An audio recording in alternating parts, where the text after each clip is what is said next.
Ya, baik. Selamat malam, ibu-ibu semua. Apa mungkin disebutnya, saya nyebutnya apa ya? Rangers gitu ya. Lebih keren gitu. Ya, selamat malam ibu-ibu sekalian. Sebelum itu perkenalkan, nama saya Yoridanto Ramadan ya. Biasa dipanggil Yoris. Jadi saya di sini berperan sebagai trainer dari HDI Kedoya, tepatnya menggantikan Mas Ikhwan selaku trainer sebelumnya. Jadi sebelum itu salam kenal, nama saya Yoris. Ya, jadi konteks pada malam ini kita ingin membahas bagaimana SWOT analisis digunakan khususnya sebagai pijakan bagi enterprise HDI. Mungkin sebelum kita masuk ke topik, mungkin apa ya, Bapak Ibu sekalian, Bunda sekalian ya, mungkin ada yang bisa share bagaimana pengalaman ceritanya di hari ini. Ada yang ingin cerita kah? Atau mungkin tadi saya ngebut di jalan, hampir aja ada mamang cilok, saya beli mamang cilok atau apa? Ada yang ingin sharing gimana? Silakan yang mau sharing ya. Kalau yang mau sharing, berbagi. Jadi memang kita bisa saling terbuka ya melalui room ini. Jadi jangan serius-serius banget gitu ya. Jadi kita saling belajar, kita juga saling senang-senang, happy-happy. Setidaknya ada ilmu yang bisa kita serap untuk malam ini ya. Oke. Selanjutnya kita mulai masuk ke materi ya. Mungkin Bapak Ibu kalau ada yang ingin bertanya bisa menyalakan mikrofonnya atau bisa memberikan masukan atau komentarnya melalui kolom chat di Zoom ini. Oke, sebetulnya ini saya ingin bertanya ya kepada Bapak Ibu sekalian. Oke, ya ini saya mau coba pakai Mentimeter, tapi pada intinya saya ingin bertanya sih sebetulnya kepada Bapak Ibu sekalian ya, mungkin yang berkenan ingin berkomentar sebelum kita masuk. Kira-kira bagi bagi ibu-ibu sekalian, bunda-bunda sekalian, kira-kira kemampuan apa ya yang sekiranya ibu-ibu miliki ini yang unggul dari sekian teman-teman atau rekan-rekan lain? Kira-kira ada yang ingin berpendapat, ada yang ingin berkomentar? Silakan jika ada yang ingin berkomentar. Ibu Heni, Ibu Admina, Bu Dr. Dewi, Bu Retmi, saya belum kenal nih sama Ibu Red dan Ibu user. Nggak tahu ini yang user dan Retmi ibu atau bapak, saya belum tahu karena belum lihat wajahnya ya. Oke. Kita mulai masuk saja ya. Mungkin Bapak Ibu yang ingin berkomentar langsung saja, jangan sungkan-sungkan untuk memberikan komentarnya melalui kolom chat atau menyalakan mikrofonnya. Oke, kita mulai masuk ke table of content-nya.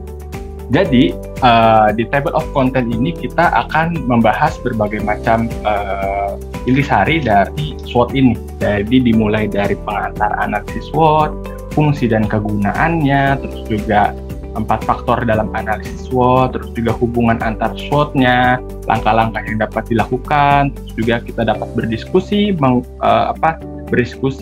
terkait dengan strategi penjualan menggunakan Biscuit Series. Jadi memang di sini saya ambil produk HDI yang memang lagi rame-ramenya ya, Biscuit Series, karena sekarang kan ada MS Glow, ada Bening dan sejenisnya. Ini makin ramai nih skincare sekarang. Nah, kita juga punya padahal. Nah, bagaimana kita bisa analisis menggunakan SWOT ini? Nah, selanjutnya kita dapat merefleksikan rancangan SWOT dan juga manfaat menggunakan SWOT ini. Oke, kita masuk ke pengantar pertama. Ya, ini terkait dengan pengantar analisis SWOT. Jadi SWOT ini adalah akronim dari Strength, Weakness, Opportunity, dan juga Threat. Strength itu kekuatan, weakness kelemahan, opportunity peluang, dan threat itu ancaman. Jadi keempat akronim ini sangat saling berhubungan satu sama lain. Dari S ke W, W ke O, ke T, dan sebaliknya, T ke O, O ke W, dan ke S. Jadi memang SWOT ini betul-betul yang saya pelajari ya Jadi Bapak Ibu mungkin sudah punya pengalaman lebih terkait dengan SWOT atau waktu kuliah ataupun bekerja, pasti istilah SWOT pasti pernah mendengar lah gitu. SWOT ya, bukan SWAT. Kalau SWAT itu angkatan bersenjata dari Amerika, kalau nggak salah. SWOT, kepolisian Amerika kalau nggak salah ya. Jadi kita SWOT, bukan SWAT. Ya, selanjutnya analisis SWOT ini, metode analisis SWOT ini sudah diperkenalkan sejak tahun 1920. Jadi SWOT udah lahir tahun 1920. Jadi sebelum saya lahir, bahkan orang tua saya belum lahir, bahkan kakek saya belum lahir, SWOT ini udah lahir duluan. Jadi makin kesini kok makin panjang umur ya SWOT digunakan dari dulu sampai sekarang gitu. Jadi memang terbukti kalau analisis SWOT ini senantiasa digunakan. Bahkan saat saya kuliah dulu pun pada mata kuliah MSDM, seingat saya SWOT ini digunakan dalam menganalisa berbagai macam keadaan. Jadi memang SWOT adalah salah satu alat untuk mengambil sebuah keputusan berdasarkan identifikasi apa yang ada di diri ataupun di sekeliling kita gitu. Dan namun sejak saat 1920 ini masih berbentuk deskriptif tanpa adanya strategi berkelanjutan. Nah, ini yang menjadi tanda tanya adalah pada tahun 1920 SWOT ini hanya digunakan secara deskriptif, jadi tidak ada lanjutnya. Jadi dia cuma mengidentifikasi aja, menjabarkan, tapi penggunaannya belum digunakan gitu. Jadi padahal intinya adalah yang saya pelajari dari SWOT ini, strategi keberlanjutannya itulah yang diterapkan gitu. Yang waktu saya kuliah sama dosen saya, ini intinya yang saya paham. Oke, selanjutnya SWOT merupakan senjata yang paling ampuh saat mengambil setiap keputusan, khususnya dalam bidang manajemen.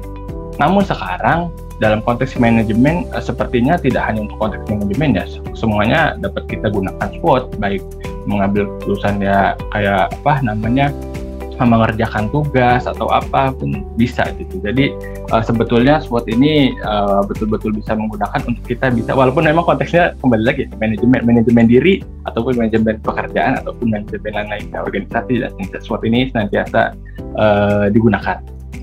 Oke, kita masuk ke tahap selanjutnya. Nah, di sini kita membahas bagaimana fungsi dan kegunaan analisis SWOT. Yang pertama adalah dari segi fungsi. Jadi di kiri ini fungsi ya, di kiri layar Bapak Ibu sekalian, di sebelah kanannya kegunaannya. Ya, dari segi fungsi yang pertama adalah bertujuan untuk mempertahankan kekuatan yang dimiliki. Jadi kembali lagi pada akronim tadi SWOT yang S-nya adalah strength, itu adalah gimana caranya mempertahankan kekuatan yang kita miliki.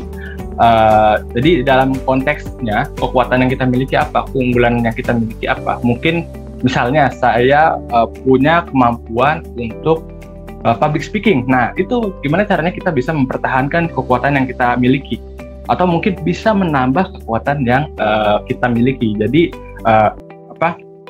SWOT ini senantiasa bisa digunakan untuk bagaimana kita memanfaatkan kekuatan yang kita miliki, keunggulan yang kita miliki gitu. Selanjutnya adalah terkait dengan menambah keuntungan dengan memanfaatkan peluang yang ada. Ya, dari kekuatan yang kita miliki, kira-kira apa yang bisa dijadikan peluang gitu ya. Misalnya saya ini punya kemampuan adaptasi dan dalam konteks public speaking. Berarti saya kalau ngomong sama orang lain nggak canggung. Saya kalau deketin orang lain ya SKSD, mau diterima atau tidak, yang penting pede aja gitu kan. Jadi itu adalah salah satu keuntungan dari kekuatan yang kita miliki, sehingga peluang yang ada bisa kita gunakan gitu. Jadi kekuatan bersambung dengan peluang. Jadi kekuatan kita bisa dimanfaatkan untuk bagaimana kita menghasilkan peluang yang terlihat gitu. Kemudian adalah terkait dengan menghindari kemungkinan ancaman yang akan terjadi. Nah, ancaman itu pasti ada, dan biasanya ancaman itu keluarnya dari eksternal, dari luar. Jadi apa saja kira-kira yang mengancam. Misalnya adalah kita punya kemampuan public speaking, tapi nggak saya doang loh yang punya kemampuan public speaking, tapi orang lain juga bisa. Ya pasti yang punya kemampuan MC, moderator, guru, dosen, dan Indonesia, pasti ini adalah kemampuan yang sangat-sangat biasa sebetulnya bagi mereka. Tapi bagi kita mungkin belum biasa karena kita belum terlatih untuk melakukan public speaking gitu. Jadi bagaimana kita menghindari kemungkinan ancaman yang akan terjadi. Nah, dalam hal ini kita bisa melatih apa? Misalnya public speaking kan cuma pintar ngomong.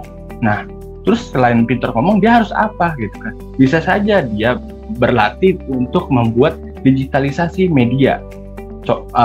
Kayak misalkan orang public speaking atau MC ataupun pemapar materi biasanya tidak jauh dari PPT, bahan tayang. Nah, tetapi bagaimana PPT itu bisa kita kemas lebih atraktif, lebih menarik, lebih ke inti, padat, jelas. Nah, itulah salah satu bagaimana kita menghindari kemungkinan ancaman yang akan terjadi. Jadi dalam hal ini, misalkan saya adalah seorang dosen. Saya di sini seorang dosen, tapi saya punya keunggulan untuk digitalisasi media. Tapi di sisi lain, salah satu dosen yang lain, dia memiliki kemampuan public speaking juga, tapi dia kurang melek akan teknologi. Nah, dalam hal ini kan kita bisa berbanding ya, mana yang lebih unggul, mana yang enggak. Nah, disitulah kita bisa menghindari kemungkinan ancaman yang akan terjadi. Bahkan itu juga sama halnya dengan opportunity yang tadi, memanfaatkan peluang yang ada. Si A nggak bisa media, nah, berarti saya harus belajar nih, ngembangin media. Nah, itulah yang menjadi perbedaan antara kita dengan yang lain. Bagaimana kita memanfaatkan peluang dan ancaman yang akan terjadi. Nah, selanjutnya adalah mengurangi kekurangan yang dimiliki. Nah, fungsinya itu untuk mengurangi kekurangan yang dimiliki. Maksudnya apa? Karena mengurangi kekurangan yang kembali lagi ya dari weakness tadi, strength, weakness. Nah, weakness ini bagaimana kita kekurangan apa yang kita miliki dan bagaimana kita menguranginya gitu. Jadi dalam konteksnya selain kita punya kekuatan, pasti kita juga punya kelemahan dong. Nggak mungkin seseorang pasti punya kekuatan doang, nggak punya kekurangan, pasti ada. Tapi setidaknya kita bisa minimalisir apa yang kita kurang. Nah, dalam konteks ini misalkan saya sebagai public speaking, saya adalah seorang pelupa. Saya adalah seorang yang katakanlah mungkin sebagai ya misalkan pelupa lah contohnya. Nah, gimana caranya mengurangi kekurangan tersebut? Ya kita juga bisa berlatih kan, bisa berlatih atau bisa biasa mencatat, menghafal dan sejenisnya. Jadi tidaknya kita tidak membiarkan kekurangan tersebut diam saja, tapi bagaimana kita mengurangi kekurangan tersebut dengan cara berlatih, mencatat dan sejenisnya kayak gitu. Kemudian pada konteks gunaannya, SWOT ini digunakan untuk menganalisis kondisi diri dan lingkungan pribadi. Jadi seperti yang sebelumnya saya sebutkan bahwa saat ini SWOT tidak hanya sebagai bagaimana kita manajemen lembaga, manajemen apalah sejenisnya, tapi kita juga bisa melihat kondisi diri kita. Saya kurangnya apa ya? Saya lebihnya apa ya? Kira-kira kalau saya nggak bisa ini apa ya? Ancamannya apa ya? Nah, ini bisa kita gunakan sebagai menganalisis kondisi pribadi, apalagi saat ini ya dalam konteks perkembangan teknologi yang sangat cepat. Pastinya kita harus bisa beradaptasi dan bisa beriringan dengan perkembangan teknologi. Jadi memang sudah saatnya walaupun umur bertambah, tapi semangat untuk melek teknologi juga harus bertambah. Jangan umur bertambah tetapi kita makin makin terbelakang karena kita tidak ingin atau kurang motivasi untuk belajar sepanjang hayat, karena memang konteksnya adalah belajar itu sepanjang hayat, lifelong learning gitu. Biasa yang saya pelajari lifelong learning itu ya belajar tidak memandang umur, dari dia bayi sampai dia di liang lahat, pasti dari senantiasa belajar gitu kan ya. Mungkin Bapak Ibu pernah dengar kali istilah itu, belajar sepanjang hayat. Oke, selanjutnya digunakan untuk menganalisis kondisi internal lembaga dan lingkungan eksternal lembaga. Nah, ini biasanya sih sudah pasti digunakan ya untuk lembaga-lembaga manajemen, misal sebagai HR atau ya semuanya sih ya, sebagai semua bidang biasanya menganalisis kondisi internal dan eksternal biasanya pasti digunakan sih. Biasa yang saya pahami, mungkin Bapak Ibu dalam melakukan pekerjaan, kegiatan sehari-hari pasti tidak hanya konteks lembaga, konteks diri, konteks keluarga, lingkungan dan sejenisnya pasti terpakai sih ya. Oke, selanjutnya juga digunakan untuk mengetahui posisi sebuah perusahaan, organisasi di antara perusahaan dan perusahaan yang lain. Jadi kita juga bisa membandingkan antara si A dengan si B. lembaga si A dengan lembaga si B. Misalkan katakanlah kita ambil lembaga kurir JNE misalkan. Nah, kurir JNE yang di Kedoya pasti berbeda dong dengan kurir JNE yang ada di Muara Karang. Nah, contohnya kayak gitu. Jadi, apa kira-kira yang kelebihan di Kedoya, apa kekurangan yang ada di Muara Karang, dan sebaliknya kayak gitu. Jadi kita bisa membandingkan. Jadi setidaknya kita ada pembanding dan bagaimana kita bisa berkembang, dan identifikasi itu bisa kita gunakan dari pembanding perusahaan-perusahaan lain gitu. Jadi kita bisa menganalisis bagaimana SWOT itu digunakan untuk perkembangan perusahaan. Oke, selanjutnya adalah digunakan untuk mengetahui sejauh mana diri kita di dalam lingkungan kita gitu kan. Pasti Bapak Ibu sekalian aktif ya di dalam lingkungan bertetangga, berteman sekolah di berteman di lingkungan sekolah anak. Biasanya kan orang tua pasti berteman dengan orang tua murid lainnya ya kayak gitu. Jadi kita juga bisa mengetahui bagaimana kondisi kita, lingkungan kita, dan apa yang kurang, apa yang harus dikembangkan. Nah, SWOT ini adalah jawaban. Oke, kita lanjut ke step selanjutnya. Ya, dari sini kita sudah tahu ya SWOT itu terdiri dari 4 faktor, yaitu strength, weakness, opportunities, dan threat. Strength ini sebagai kekuatan atau potensi yang ada di dalam segi internal yang outputnya dapat dimanfaatkan untuk menggapai suatu hal. Jadi misalkan kalau kita ambil konteks HDI misalkan, pasti kan punya produk unggulan ya, atau mungkin kelapa honey, biskin, dan sejenisnya pasti memiliki produk unggulan. Nah, itu yang bisa kita gunakan sebagai strength gitu. Ataupun soft skill-nya seperti yang saya bilang tadi, ataupun hard skill, dia bisa public speaking dan sejenisnya gitu kan. Itu adalah strength yang bisa kita gunakan gitu. Apakah bisa ditambah atau bisa dikembangkan? Pasti bisa gitu kan. Weakness sebagai keterbatasan atau kekurangan kemampuan dari sumber internal, soft skill, hard skill, ataupun produk. Ya sama halnya kayak tadi, dari kita public speaking ataupun produk gitu, kira-kira apa yang lebih, ya apa yang kurang ya. Nah, dari situ kita bisa tahu bagaimana kita mengurangi kekurangan tersebut.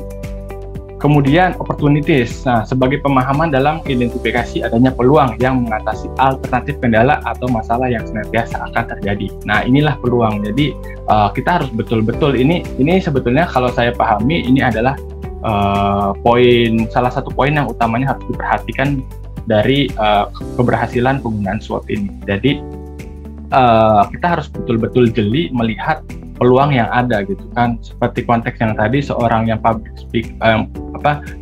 punya kemampuan public speaking yang bisa melek digital atau yang melek digital dengan yang tidak, nah itu adalah peluang. Jadi bagaimana caranya kita tetap bisa beradaptasi dengan perkembangan teknologi, tapi saya punya nilai tambah dengan saya bisa melek teknologi dibandingkan yang lain. Itu adalah salah satu peluang yang bisa kita gunakan.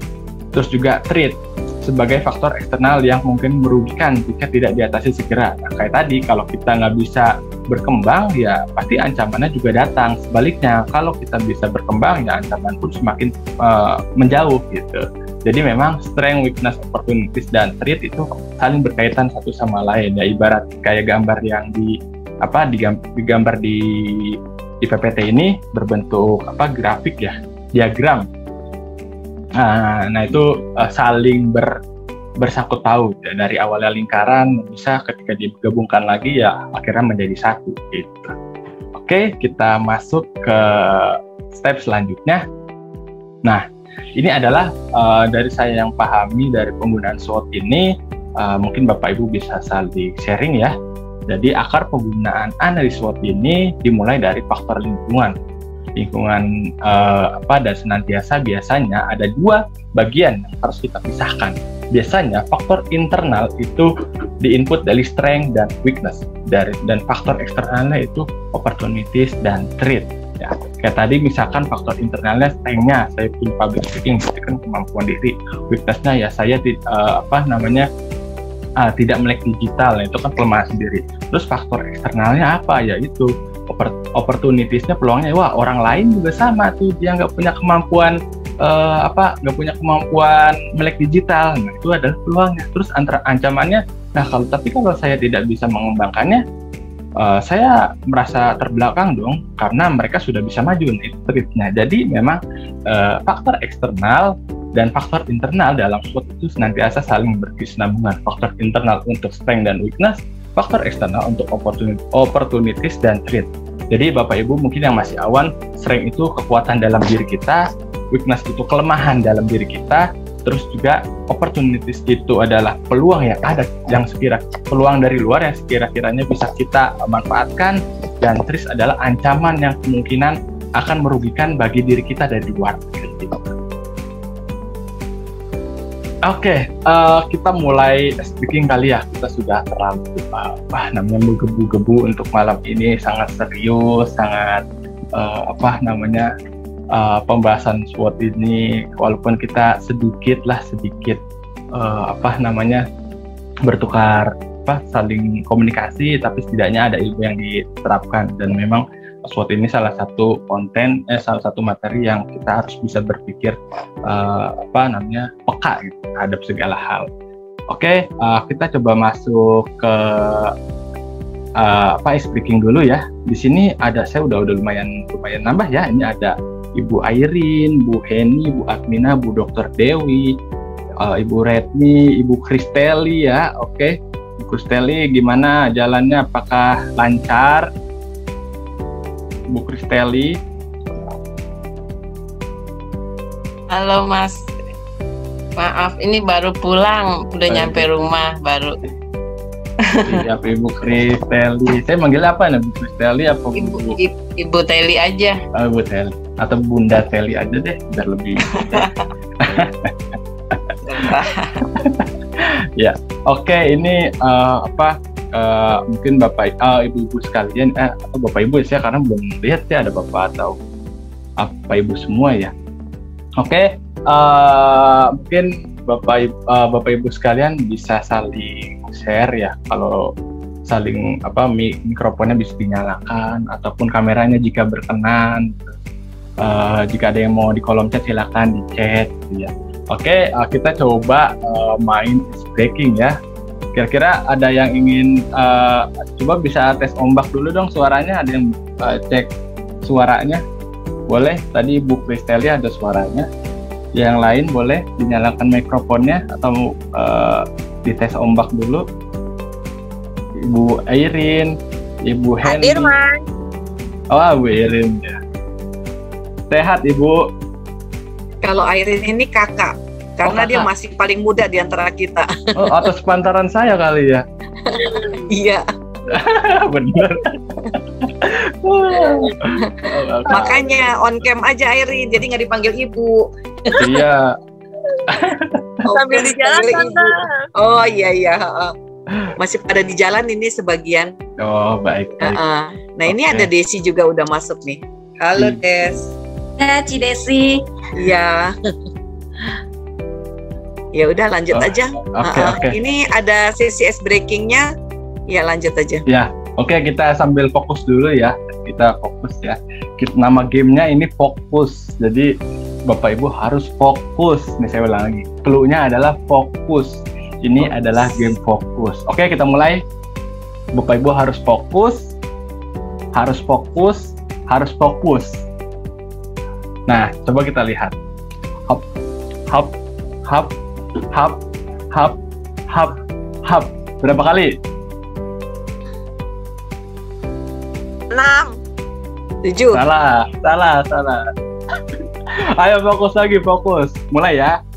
Fokus ya, fokus. Hop, hop, hop, hop, hop. 5. Salah. Fokus ya, kita mulai ya. Fokus ya. Fokus. Hop, hop, hop, hop. 2. Salah. Oh, 3 kali. 3. Tadi siapa yang bilang 4? Coba siapa yang bilang 4 tadi? 4 kali. Kok bisa ya? Coba ulang lagi ya. Kita pastikan dulu benar atau enggak ya. Fokus ya, fokus, oke? Fokus. Hop. Berapa kali? 3. Salah. Masa 3, Wah. 1. Salah. 5. Clue-nya fokus ya, Jadi Bapak Ibu harus fokus. Nih, saya mulai ya. Fokus ya, fokus. Fokus. Hap. Hap. Hap. Hap. Hap. Berapa kali? 2. Salah. 5. Salah. Salah. Aduh, belum fokus nih kayaknya nih masih di jalan. 5. 30. Fokus ya, sekali lagi. Nanti saya kasih jawabannya. Fokus. Kita mulai ya. Fokus ya. Fokus. Hap, hap, hap, hap, hap. Berapa kali? 3. Kenapa jawabnya 3, Ibu Admina? Ya, tadi yang ketiga tangannya beda jempolnya. Bukan itu jawabannya, bukan. Padahal udah benar jawabannya 3, tapi masih belum nangkep. Kita coba ya. Bapak Ibu harus fokus. Kita mulai. Dulunya fokus. Bapak Ibu harus fokus. Tetap fokus. Hap, hap, hap, hap, hap. 3. Kenapa 3? 3 itu tangannya yang kanan itu yang ngebuka 3. Bukan, Bunda. Yang mana? Ada yang bener nggak? Nggak ngerti maksudnya. Ini saya kasih sekali lagi terakhir. Benar, terakhir. Cluenya fokus. Ayo kita coba dulu deh. Cluenya fokus ya, ingat ya, cluenya fokus. Saya mulai ya. Bapak Ibu harus fokus ya.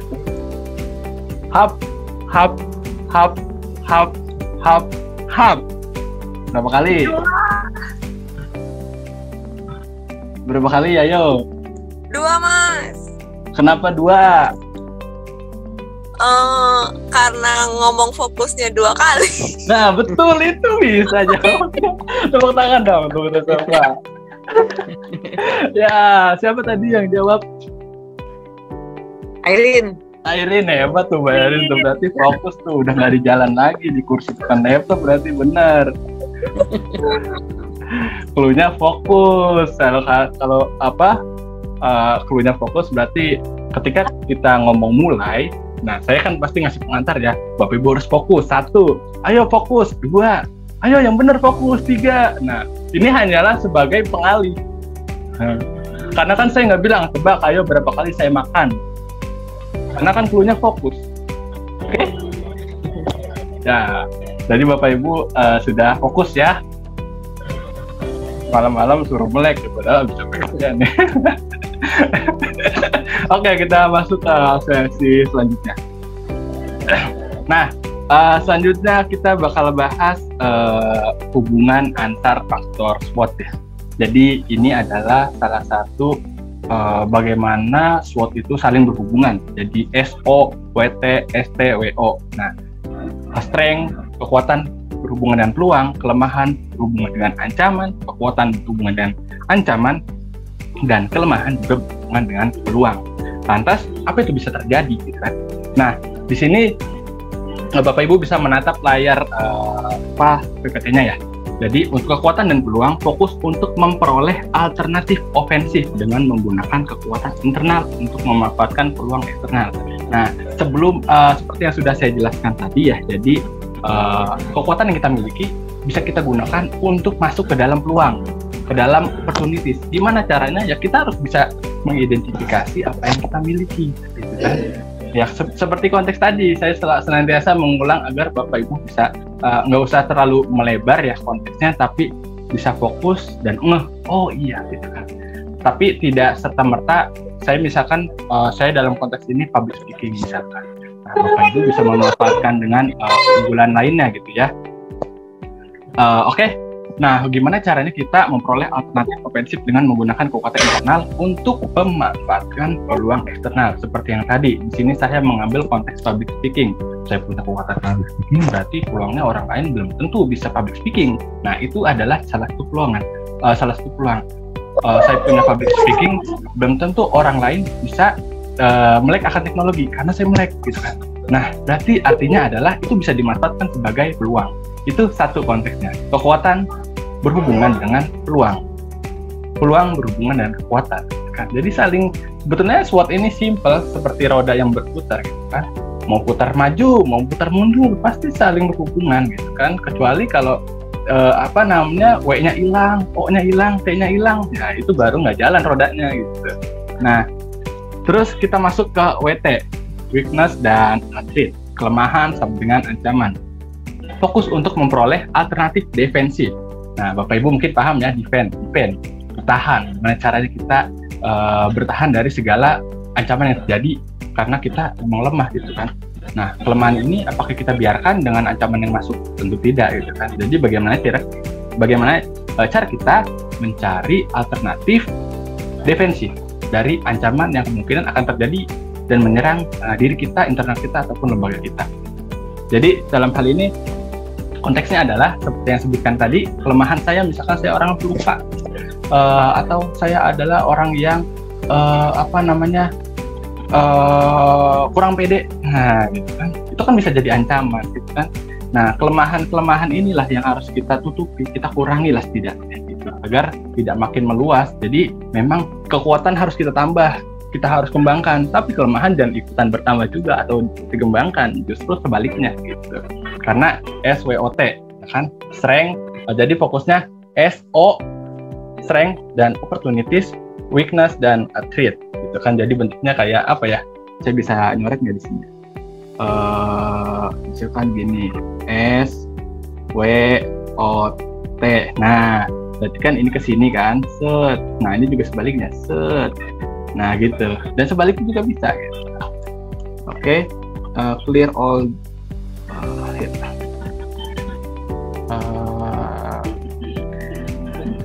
ya.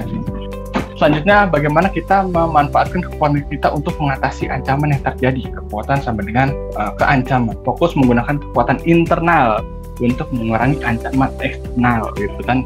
Seperti yang sudah saya sebutkan tadi ya, kekuatan internal. Saya punya public speaking. Terus ancaman eksternal apa, gitu kan? Karena semua orang, seperti yang sudah saya sebutkan tadi, tidak bagi MC, bagi dosen, bagi guru yang setiap hari pasti menggunakan public speaking, ya itu kan sama dengan juga ancaman kan ya. Jadi bagaimana cara kita berbeda dengan dia, bahkan bagaimana cara kita berbeda dan unggul dibandingkan dia. Nah, ini adalah kekuatan dari kita untuk menghadapi ancaman yang akan terjadi.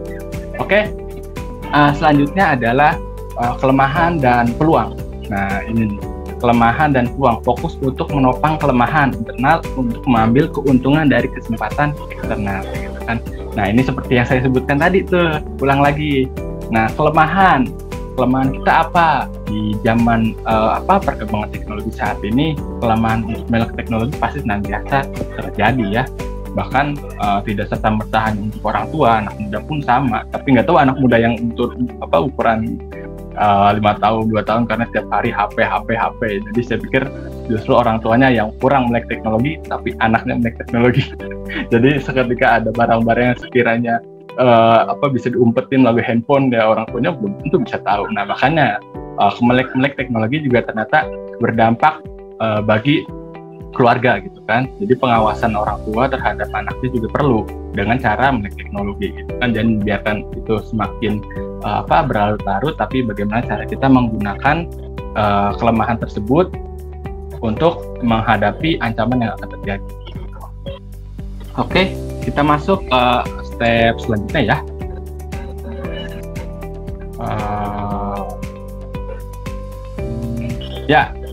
Mungkin Bapak Ibu bisa agak sedikit ya bagaimana cara kita untuk melihat inspirasi dari seseorang yang ini hanya ilustrasi ya, cara menjual sisir kepada orang yang gundul. Dari judulnya aja kan udah logis ya, punya rambut kok mau beli sisir buat apa? Buat kucing kali, buat hewan kali, bisa ya gitu kan. Nah, ini kita coba pahami, nanti Bapak Ibu bisa petakan sendiri bagaimana SWOT ini bisa digunakan. Jadi kan saya sudah memberikan clue ya, kalau SWOT ini nantiasa saling berkesinambungan dari S ke W, W ke O, dan O ke T gitu kan. Sebenarnya simple kalimatnya.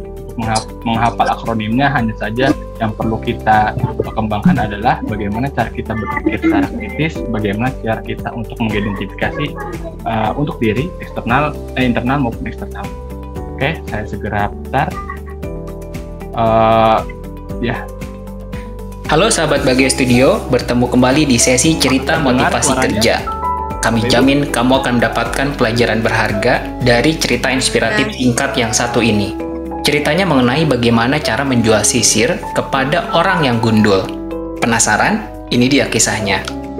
Sebuah perusahaan membuat tes terhadap 3 calon staf marketing. Bentar ya, Bapak Ibu.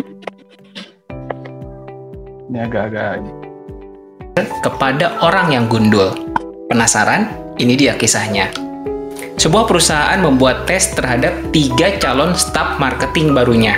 Tesnya cukup unik, yaitu para marketing itu harus bisa menjual sisir di Biara Shaolin dalam waktu 1 minggu. Hal ini tentu saja sangat menantang, karena seperti kita tahu, para biksu Shaolin semuanya berkepala gundul dan tidak membutuhkan sisir. Kesulitan inilah yang membuat calon marketing pertama hanya mampu menjual 1 buah sisir. 1 sisir itu pun terjual karena salah satu biksu merasa kasihan saat melihat si marketing pertama terus-menerus ditolak oleh teman-temannya saat menawarkan dagangannya. Berbeda dengan calon marketing pertama, calon marketing kedua berhasil menjual 20 sisir.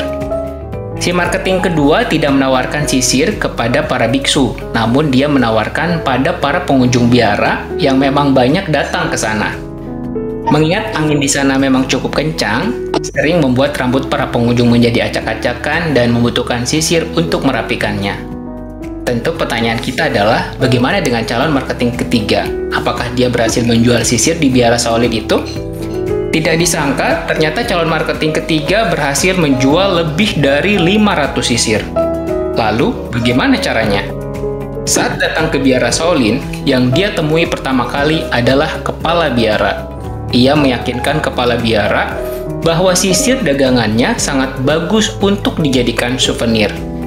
Dia meyakinkan bahwa sisir adalah salah satu benda yang selalu digunakan orang setiap hari, dan pengunjung akan selalu ingat dengan Biara Shaolin saat mereka menggunakan sisir souvenir dari biara tersebut.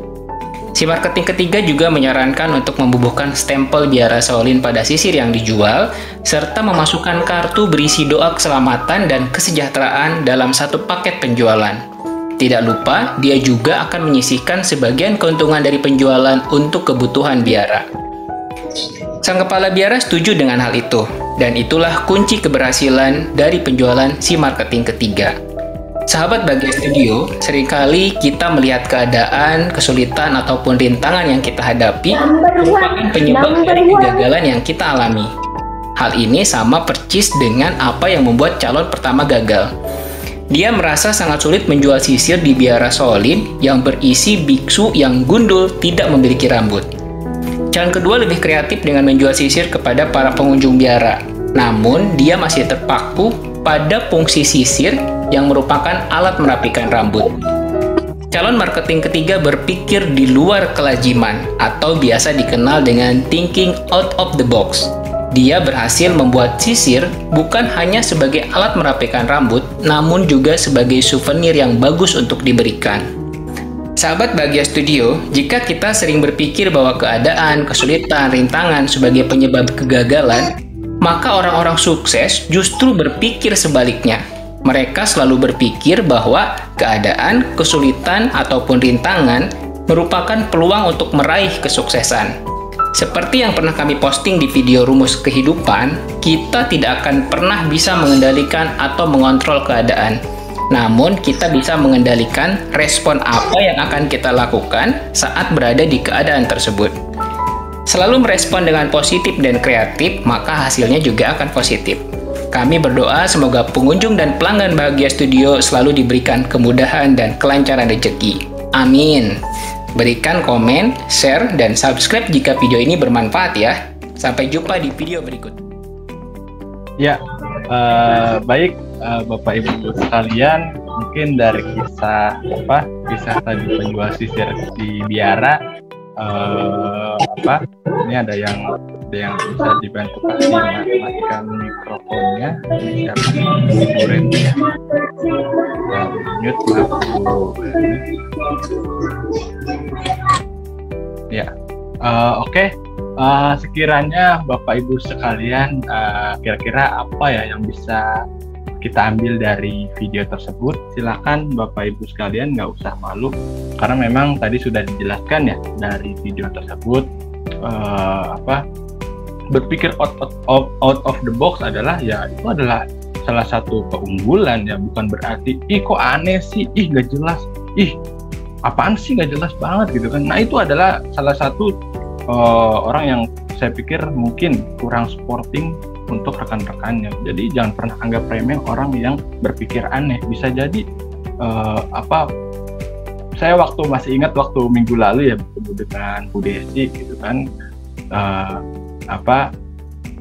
orang yang berpikir gila malah dicari sekarang gitu. Ya benar juga, memang orang yang berpikir secara gila ataupun out of the box itu memang dicari, karena kalau orang yang selalu monoton biasa aja ya udah basi gitu. Apalagi digitalisasi sekarang sangat-sangat cepat gitu kan, ide makin banyak gitu. Apalagi sekarang makin lama robot makin ada gitu kan, semua orang pakai robot ya, tidak jauh-jauh lah laptop, gadget gitu kan.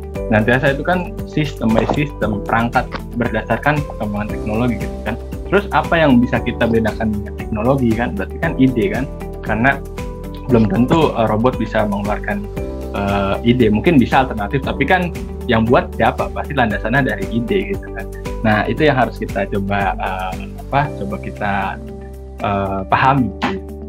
Mungkin Bapak Ibu sudah sering mengalami sudah menikmati hidup lah ya, sudah berpengalaman banyak. Jadi saya berbicara seperti ini, saya pikir menggurui, mohon maaf ya Bapak Ibu kalau saya merasa dirasa menggurui gitu kan ya, mohon maaf. Apalagi sampai ada tutur kata yang sekiranya kok so tahu sih gitu kan, mohon maaf sekali, karena jadi saya sebagai memfasilitasi apa yang sudah saya pahami, kemudian saya bisa berbagi kepada Bapak Ibu sekalian. Oke, kira-kira Bapak Ibu sekalian ada yang ingin menyampaikan, kira-kira apa pesan utamanya dari kisah inspirasi menggunakan SWOT tadi? Ada yang ingin berspeak up gitu, bersuara, bisa lewat chat atau lewat mikrofon. Silakan Bapak Ibu yang ingin menyampaikan hal-hal di luar kewajiban yang tadi. Silakan. Oke, kita coba lanjut saja ya.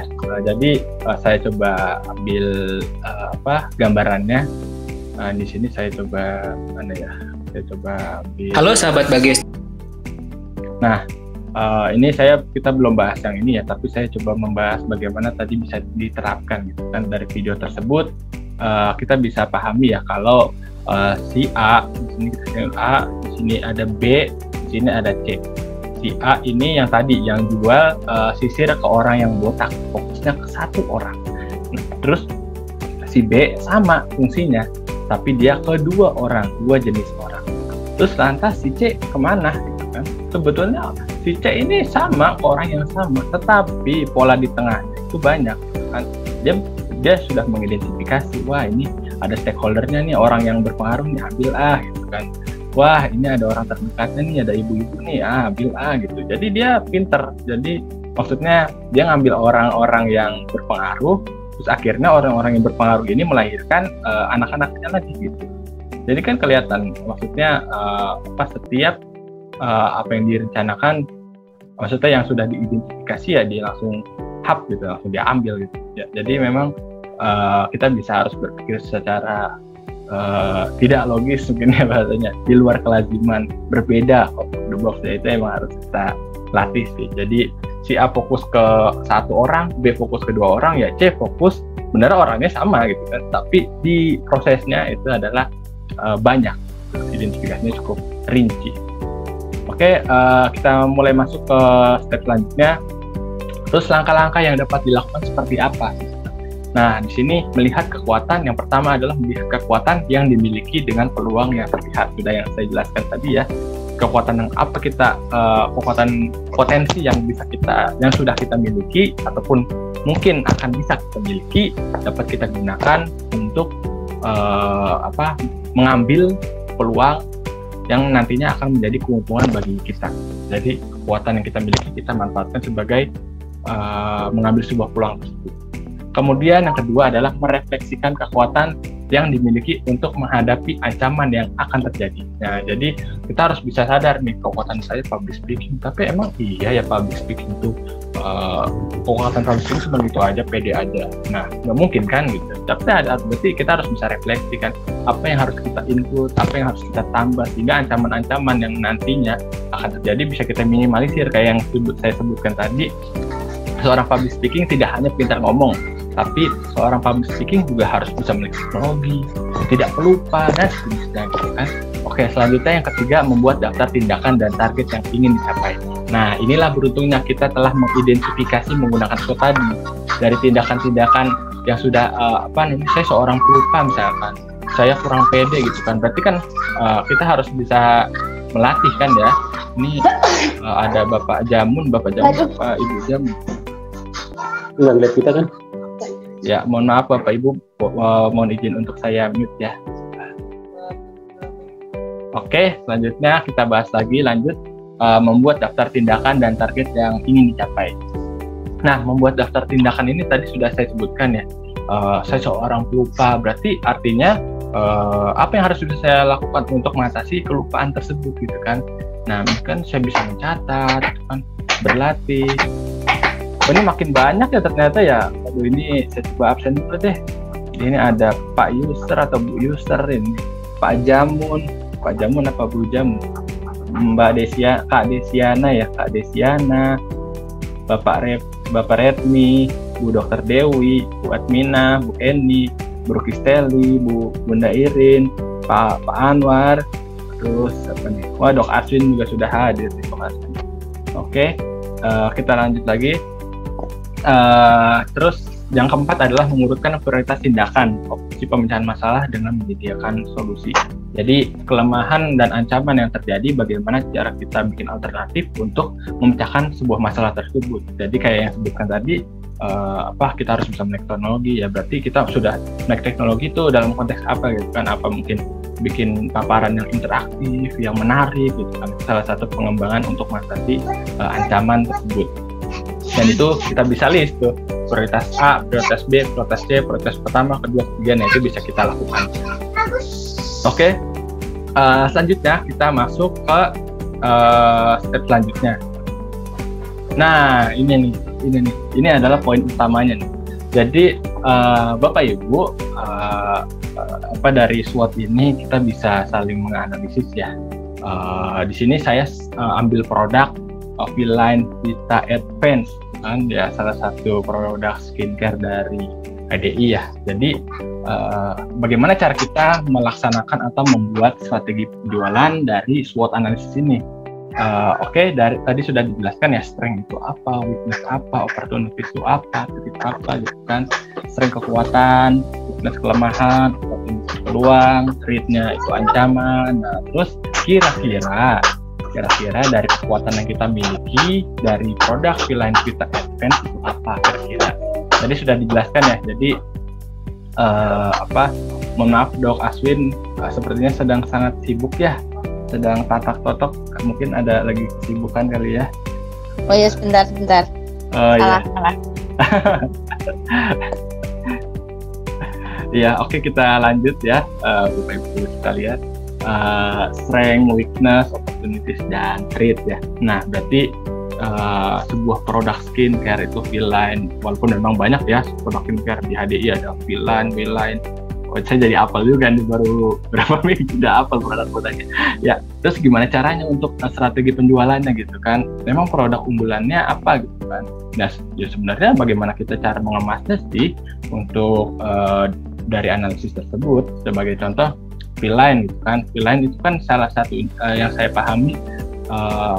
Jadi saya mempromosikan produk juga nih. Ada yang krim siang, daily day gitu kan, terus malam juga scrub, terus toner gitu kan. saya sebetulnya belum lama ini saya belajar produk-produk skincare. Jadi produk-produk make up, kalau Bapak Ibu nggak tahu produk make up, ya bisa tanya ke saya. Insya Allah siap bantu gitu. Oke, kira-kira Bapak Ibu sekalian ada yang bisa menjabarkan nggak atau memberikan ide gitu kan, kira-kira strength, kekuatan dari produk V-Line Vita Advance dari V1 sampai V5 kira-kira apa saja ya? Mungkin ada yang bisa menjelaskan atau bisa memberikan ini, atau enggak saya kasih dulu ya. Di strength ini mungkin kita bisa tarik kesimpulan seperti keunggulan produk dari V-Line Vita Advance itu apa. Nah, itu bisa kita jadikan sebagai strength. Terus bahan-bahannya apa saja yang kira-kira unggul dibandingkan produk lain di produk lain gitu kan. Terus yang ketiga, sistem pemasaran seperti apa sehingga itu kuat gitu. Nah, kira-kira Bapak Ibu ada yang bisa menambahkan nggak ya untuk strength gitu kan? Atau mungkin di sini saya coba kasih contoh ya. Ini nggak bisa digambar sih. Kita cobain dulu. Ya, ini agak. Nah, ini satu. Nah, misalkan apa ya strength-nya? Contohnya kayak saya baru ngeh gitu ya, exploiting. Ternyata exploiting itu apa gitu? Exploiting itu salah satu bahan produk kosmetik yang bisa mengempeskan, bukan mengempeskan sih ya, kulitnya tuh jadi mengelupas gitu. Apa tadi? Saya udah bikin clue-nya sih. Exploiting. Nah, exploiting ini bahan-bahan yang berbahaya kan, bahan berbahaya. Nah, tetapi di V-Line Vita Advance ini adalah tidak mengandung exploiting, bahan berbahaya tersebut yang bisa menyebabkan iritasi pada kulit. Nah, ini salah satu contohnya, berarti kan memang maksudnya dengan kita tidak mengandung exploiting itu unggul dari yang lain, ya bisa jadi karena banyak produk-produk yang memang efek sampingnya banyak. Walaupun harga lebih murah, tapi bisa bikin putih, tapi nyatanya bisa bikin tirus muka juga kan, tirus wajah. Nah, itu ya yang salah satu berbahaya gitu kan. Karena memang konteksnya di lingkungan saya banyak hal seperti itu, orang cepat ingin putih tetapi dengan barang-barang atau bahan-bahan kimia yang berbahaya. Wah, saya putih nih, putih ngelupas kulitnya gitu kan, bukan sehat namanya, mengorbankan kulit sendiri jatuhnya gitu kan. Nah, oke, kira-kira Bapak Ibu sekalian ada yang ingin menambahkan dari strength tersebut? Silahkan, jangan sungkan-sungkan, jangan malu-malu. Saya pikir kita sudah bisa saling bertukar pikiran ya untuk mewadahi ide-ide Bapak Ibu sekalian ya. Oke, ada yang ingin menyampaikan? Mbak Desiana, Kak Desiana? Iya. Ya? Itu serum ya? Tadi kita bahas apa ya ini ya? V-Line Vita Advance itu dia kayak scrub, apa namanya, scrub. Biasanya kalau orang mencuci wajah kan pakai yang milk cleanser. Nah, cleanser ingat, habis cleanser kan pakai toner biasanya itu kan. Oh, yang nomor 1 ya berarti. Nah, betul ya. Ada yang ingin ditambahkan Mbak Desiana, Kak Desiana?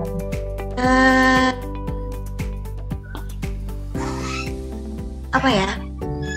Scrub, mengandung scrub ya, apa sih kata-kata kalimatnya?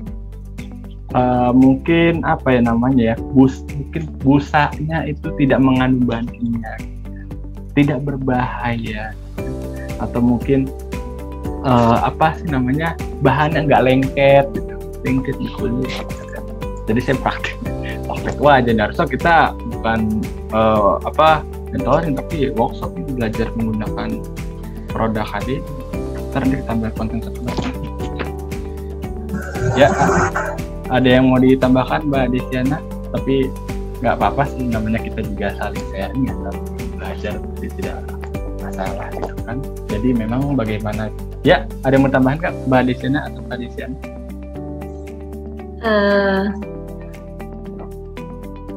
Pas dulu deh. Nggak apa-apa. Oke, siap, nggak apa-apa. Jadi memang Bapak Ibu jangan pernah sungkan ya, jangan pernah malu. Saya juga apresiasi ke Mbak Desiana walaupun pas, tetapi ada keinginan untuk berpeluang untuk membuka diri gitu, membuka mindsetnya. Ya. Oke, ada lagi mungkin Bapak Ibu yang ingin Pak Arif Jaya, ini baru ada nih Pak Arif Jaya. Saya kayaknya ingat deh Pak Arif, soalnya kemarin banyak ibu-ibu, jadi saya fokus ke lakinya Pak Arif. Tapi Pak Arif kayaknya laki-laki, kalau saya tanya singkat saya nggak tahu. Jadi saya agak ini ya, nggak apa-apa lah gitu. Oke Bapak Ibu sekalian, jadi kita harus benar-benar peka ya, intinya bagaimana caranya kita menggunakan SWOT dalam berbagai keadaan. Contohnya dari strength ini kan tidak hanya dalam konteks produk ya, tapi kita bisa dari strength ini salah satunya dapat dengan cepat. Ini saya udah sedikit bikin clue sih ya untuk menjawab Bapak Ibu kira-kira untuk strength ini apa saja, kayak mengandung citrus, bukan produk Villain itu mengandung citrus. Nah Bapak Ibu tahu nggak citrus apa? Bukan citrun ya, citrus. Kalau citrun biasanya yang buat memutihin baju, citrun. Nah ini citrus. Nah citrus itu yang saya pahami itu salah satu bahan-bahan alami yang bersifat asam gitu ya, kayak lemon, jeruk nipis, jeruk limau. Nah itu termasuk citrus. Jadi aroma-aroma ataupun bahan-bahan yang digunakan di Villain kita Infinity itu beraroma citrus, jeruk, apalah sejenisnya gitu kan. Tapi kalau salah, maaf kalau saya salah gitu kan, mohon konfirmasinya gitu, saya paham produknya kayak gitu. Ya, oke. Jadi itu salah satu strength-nya gitu kan, yang membedakan, karena memang aroma-aromanya banyak yang menyengat gitu kan, yang nggak enak deh dihisap oleh hidung gitu kan. Nah, terus juga tidak hanya dalam konteks produk, tapi juga bagaimana cara kita mengemas gitu kan. Nah, kelemahan-kelemahan yang kemungkinan bisa terjadi adalah kita juga seringkali ini saya coba catat. Nah, kita juga seringkali share berupa gambar gitu kan, berupa produk gitu kan. Tapi ada yang lupa pengantarnya gitu kan. Biasanya kalau ada produk ada pengantarnya, walaupun memang sekilas hanya orang fokus ke gambar, karena memang gambar itu adalah pusat dari warna gitu kan. Orang biasanya kalau ngelihat cenderung ke warna gitu, ada warna apa itu biasa lebih tertarik gitu kan. Kayak ibaratnya bukan banteng sih ya, kalau banteng kan memang buta warna. Jadi kalau ada banteng yang di Spanyol tuh dikasih bendera merah, itu kan bukan berarti dia benci warna merah, tapi memang dia ada gerakan gitu kan. Kalau kita gerak pasti dia ngejar gitu kan. Terus selanjutnya adalah opportunities gitu kan. Opportunities ini peluangnya gitu kan. Produk Villain ini sebenarnya buat siapa sih? Buat umur siapa? Untuk pekerjaan seperti apa gitu kan. Di sini saya coba ambil konteks adalah wanita karir gitu kan. Saya ambil wanita karir ataupun ibu-ibu muda yang biasa menggunakan skincare. Nah ini adalah salah satu opportunities yang bisa kita masukin gitu. Bagaimana caranya gitu kan.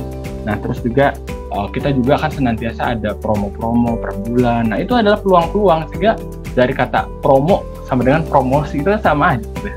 Promosi, dari promo kita tujuannya untuk mempromosikan produk gitu kan. Setahu saya yang saya pahami gitu ya. Mungkin Bapak Ibu lebih pengalaman, mohon maaf juga kalau saya digurui atau mohon maaf sebelumnya. Kemudian juga selanjutnya adalah threat-nya, ancamannya seperti apa gitu kan, dari produk Villain gitu kan. Nah mungkin produk-produk Villain itu cukup banyak, kompetitornya cukup banyak ya, kayak yang sekarang lagi rame itu MS Glow lah, terus juga Bening lah gitu kan, terus yang udah cukup lama Viva gitu kan. Nah itu kan salah satu kompetitor kita, dan mereka biasanya mengundang BA gitu kan, brand ambassador. Nah itu juga bisa menjadi ancaman, tetapi nyatanya memang di behind the scene-nya atau BTS-nya tidak serta-merta mereka menggunakan produk itu kan, paling buat uji coba gitu kan, atau enggak ibaratnya produk mie kan, salah satu mie lah. Nah wah enak banget, ternyata nggak dihabisin gitu kan, artinya kan tanda tanya gitu kan, enak apa enggak, itu bisa jadi enak juga gitu kan.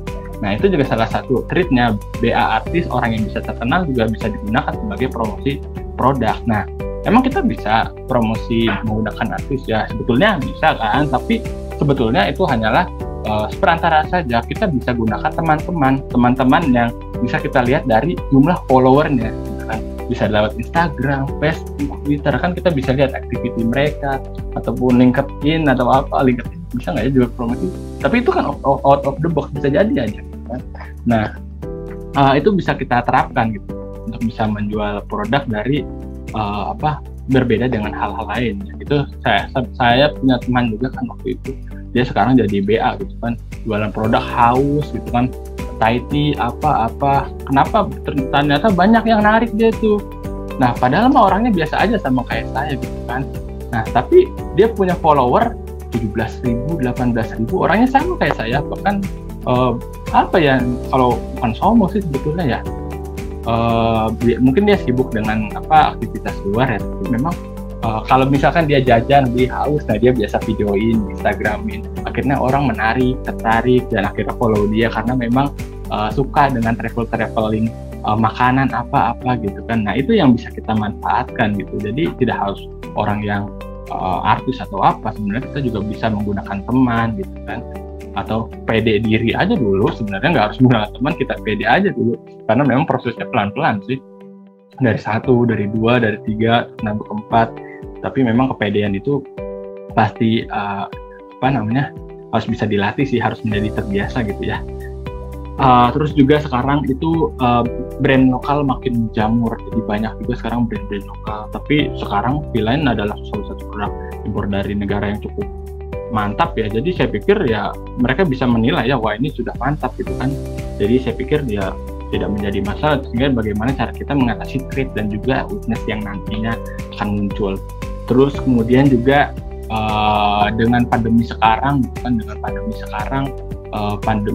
pandemi orang-orang pada inginnya offline sekarang, bosan gitu di rumah, jadi mereka sudah senang shopping di mall, di luar gitu kan. Nah, sedangkan kita sudah punya store, jadi bisa digunakan, manfaatkan gitu ya.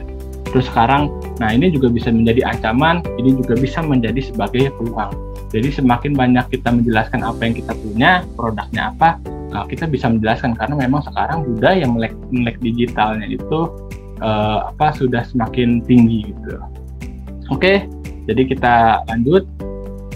Nah, dari hal tersebut kita sudah bisa jelaskan bagaimana faktor internalnya apa, eksternalnya juga apa, terus ditujukan kepada siapa dan untuk apa, tujuan dan manfaatnya apa. Ini sudah saya pikir sudah Bapak Ibu sudah terbayangkan ya dari produk Beeline. Jadi tidak hanya Beeline tapi produk-produk lain, dan tidak Bapak Ibu juga harus bisa identifikasi macam-macam ya, tidak harus salah satu produk ini gitu. Jadi yang lain, bagaimana saya suka ini, keluarga saya suka ini, nah itu bisa digunakan gitu kan. Oke, selanjutnya apa manfaatnya? Nah ini adalah manfaatnya dari bahasan kita dari awal sampai dengan sekarang. Nah manfaatnya adalah yang pertama, kita harus sebelum mengambil keputusan perlu melakukan identifikasi baik secara internal maupun juga secara eksternal gitu ya. Jadi sebelum mengambil keputusan kita harus mengidentifikasi langkah-langkah apa dari apa yang sudah kita lihat sebelumnya dari fenomena di sekeliling kita, baru kita bisa ambil sebuah keputusan. Memang lama tapi rencananya cukup banyak, rancangannya cukup banyak, alternatifnya juga cukup banyak gitu.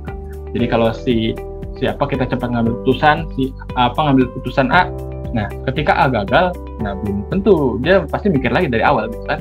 Nah tapi kalau kita sudah bisa SWOT ya kita pasti bisa enak tuh. Wah ini nggak bisa nih, lanjut lagi ke B lanjut nggak bisa nih, kita lanjut kayak gitu. Nah terus selanjutnya adalah dapat mengkritikkan segala opsi yang muncul dan memudahkan untuk menentukan prioritas. Nah ini adalah fungsi SWOT. Jadi segala alternatifnya kita juga bisa berbentuk bentuk sistematisnya. Dari 1 kalau gagal ke 2 gagal ke 3 ya kayak tadi.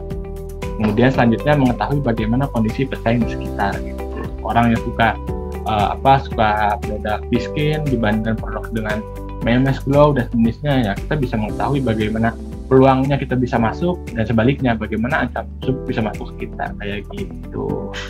Oke, kira-kira mungkin dari SWOT ini kita sudah jabarkan ya serinci-rincinya, sepelan-pelannya, setuntas-tuntasnya agar Bapak Ibu bisa menyerap apa yang kita terapkan untuk materi ini. Ya, simpelnya SWOT, strength, weakness, opportunities, threat. Ya, jadi Bapak Ibu betul-betul harus bisa memahami apa yang namanya SWOT ini. Strength, weakness, opportunities, dan kekuatan, kelemahan, peluang, dan juga ancaman. Udah simpel itu aja.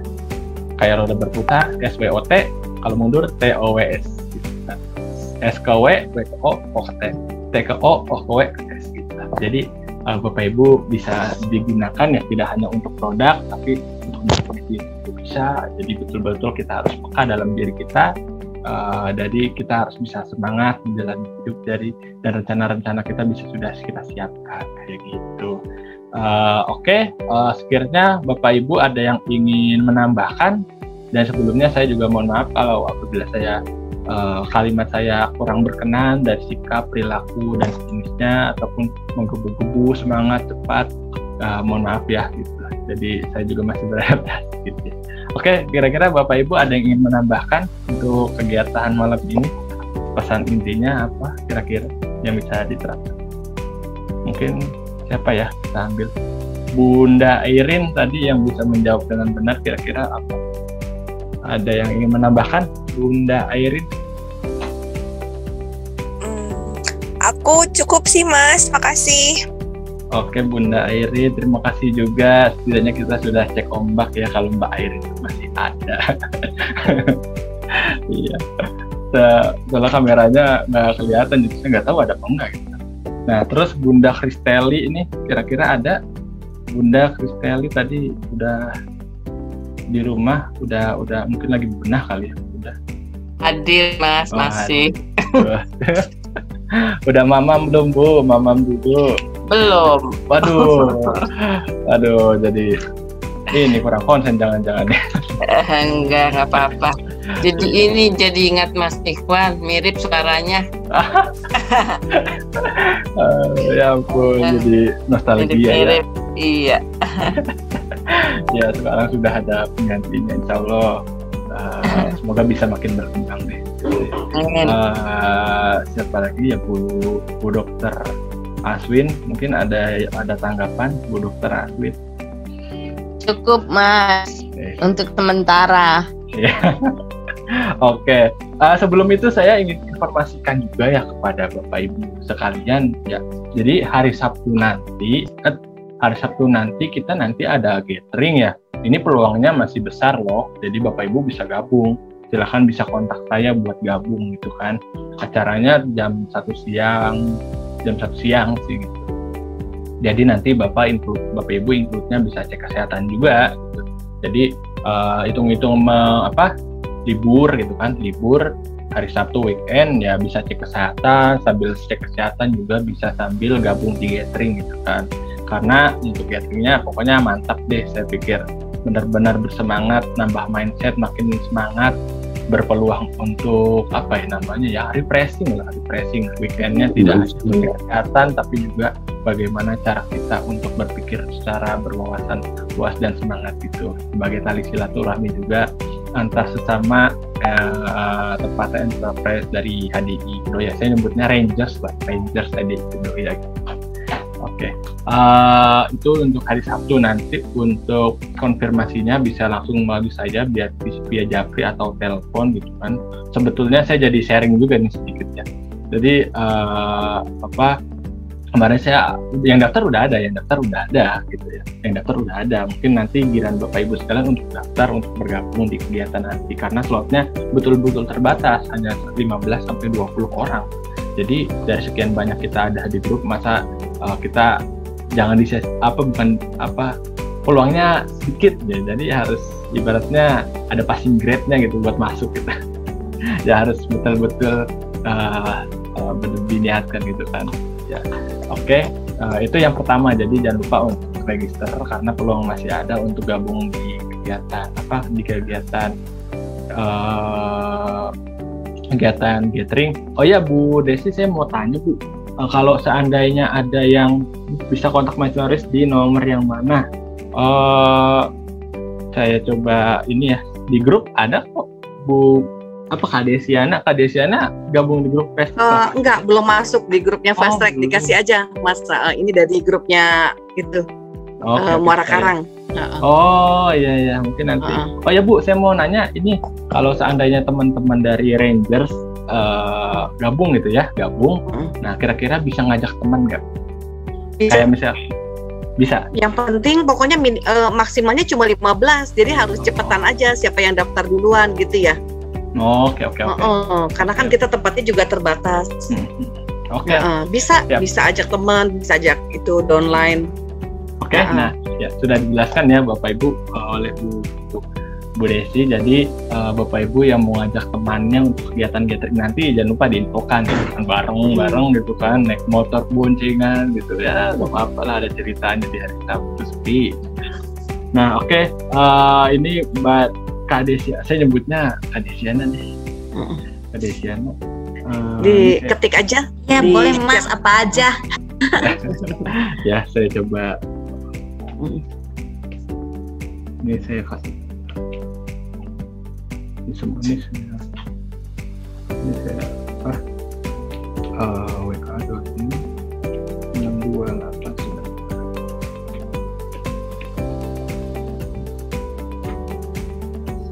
Ya, nah itu kontak saya untuk WA ya. Jadi Bapak Ibu bisa copy paste, ditaruh di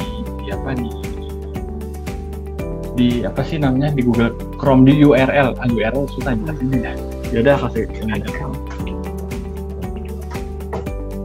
Ya silakan bisa kontak saya. Ya sama-sama Kak Desiana gitu. Teman-teman Warkarang diajak gitu ya. Teman Bunda, Papa, Adik gitu, dan bisa diajak. Karena memang acaranya mantap gitu dan sia-siakan karena banyak door prize dan hadiahnya gitu, sudah disiapin. Nah terus juga selanjutnya untuk pertemuan selanjutnya di hari Kamis ya. Hari Kamis tema kita itu terkait dengan pembelajaran orang dewasa. Pembelajaran orang dewasa ini adalah bagaimana cara kita kan semuanya orang dewasa ya. Nanti kita bagaimana cara belajarnya gitu kan, apalagi orang tua kan, karena orang tua sama anak-anak nggak bisa disamain cara belajarnya gitu. Nah kita akan belajar bagaimana cara kita komunikasi ke mereka. Ini juga bisa diterapin untuk produk gitu kan, atau kan orang tua, penjualan bisnisnya. Ini pembelajaran orang dewasa memang istilahnya bisa juga diterapkan kayak sebelum saya jelaskan lifelong learning ya, belajar sepanjang hayat. Salah satu konteksnya adalah pembelajaran orang dewasa, bukan pembelajaran istilah dewasa gitu ya, tapi pembelajaran untuk orang dewasa gitu. Di hari Kamis kita bertemu lagi di jam 7, atau mungkin Bu Desi untuk kegiatan selanjutnya apa tetap mau di jam 7 atau di setengah 8 ya? Kira-kira tadi kita mulai jam 7. Iya, kayaknya setengah 8 deh, harus diundur deh. Pada belum siap kayaknya ya jam 7 ya. Ini yang lain gimana nih Bapak Ibu? Mau mundur apa setengah 8 aja ya kayak Mas Iwan dulu ya? Boleh setengah 8 Bu. Saya setengah 8 juga. Iya tuh, udah voting 2 di antara 100. Menjamun boleh Bu, setengah 8 ya Pak. Ya boleh. Setengah 8 tuh Mas. Mas, usul Mas. Ya Bu. Jangan cepet-cepet ngomongnya. Maaf ya. Alah, ya, saya terbiasa ngomong cepet sih ya, apalagi kalau nggak ada waktunya gitu ya. Saya biasanya kalau kejar. Maaf ya, saya terbiasa jadi ngomong cepat. Mungkin nanti saya coba adaptasi ya. Gitu. Karena memang sebetulnya saya ya. Nanti yang untuk SWOT ini, yang untuk tabel tadi, tolong dibikinin ya 3 macam item barangnya HDI. Misalnya kayak tadi itu yang V1, SWOT-nya apa? Ya. Terus yang madu gitu, yang sama propoelik kali ya, 3 macam aja. Biar nanti yang lain kan jadi bisa bikin sendiri gitu. Jadi kasih contohnya dulu. Oke. Siap. Gitu ya. Siap. Nanti di-share di grup ya. Ya, Mas. Sebetulnya saya bilang juga terima kasih kepada Bapak Ibu sekalian atas partisipasinya malam ini. Mohon maaf juga kalau berlarut-larut ya, padahal mau closing ya gitu. Tapi sekiranya untuk Bapak Ibu yang kembali lagi, yang pertama hari Sabtu kita ada gathering. Jadi Bapak Ibu bisa daftar melalui saya, gitu, Japri lah gitu. Terus yang kedua, hari Kamis nanti kita ada kegiatan kembali lagi mentoring fast track gitu ya, untuk para Rangers dan Rangers, cabang Rangers gitu ya.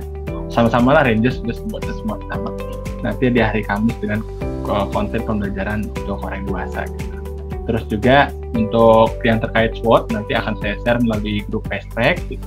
Terus juga Bapak Ibu kalau ada yang ingin dibantu ataupun ada yang mengalami kendala macam apapun yang ingin bertanya, silahkan telepon aja ataupun kontak Japri saja via WA. Insya Allah saya responsif kok untuk membalasnya. Gitu. Kira-kira sekian dari saya yang malam ini. Selamat istirahat, selamat bobo ataupun yang mau mama dulu, yang mau mandi dulu ya. Dari saya sekian. Wassalamualaikum warahmatullahi wabarakatuh. Ya. Terima kasih. Selamat malam. Selamat malam. Makasih banyak Mas Yoris. Ya. Terima kasih Bu Desi. Terima kasih. Sama-sama Bu. Selamat istirahat. Mas Yoris, Bu Devi. Sama-sama Desi. Terima kasih Mas Yoris, Tante Desi. Terima kasih Iya, semua. sama-sama Airin. Sehat selalu ya, istirahat. Sehat-sehat selalu. Selamat.